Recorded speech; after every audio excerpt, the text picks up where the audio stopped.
ito na yung part 2 ng binyagan. Yan, ihahatid na po namin yung regalo po namin na palabok. Meron pa pong puto yan, tsaka yung biko nasa likod. Dala mo yung mic. Yan, subaybayan nyo.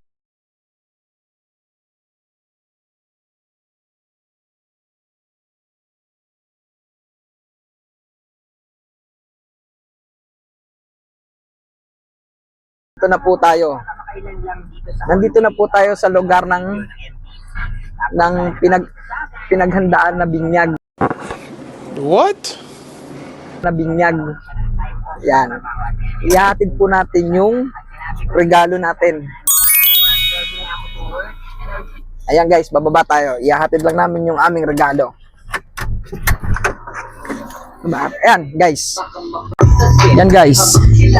Ito na po yung regalo namin na ihahatid sa aking pamangkin. Yan. So guys, tara. Samahan nyo ako.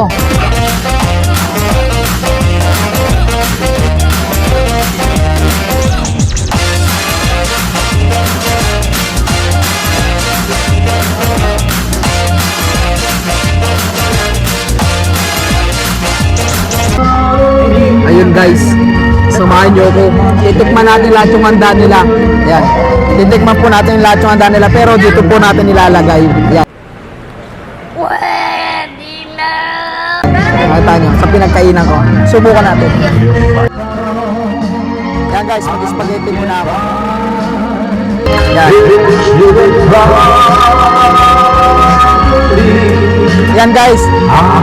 Kung gusto nyo tikim-tikim lang na hindi kayo mabubusog, eto, may subukan nyo lang. Hindi totoo yan. Bola lang yan.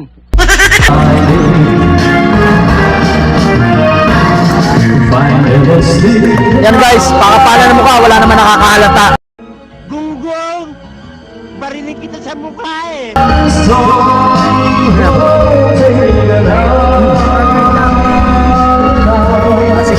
Okay guys. Masarap siya. Hindi ka mabubusog kasi late na nalagayan natin. Eh. Yan. Ba't ka lang sa lamig para ikaw? Yun guys, napakasarap. Sige, hanggang sa muli. Yun! Eto, pauwi na po kami. Maraming salamat sa sumabaybay sa binyag ng aking pamangkin. Mga siguro sa susunod, papasyal na lang uli kami kapag tapos na ng mga ginagawa namin. Iyon.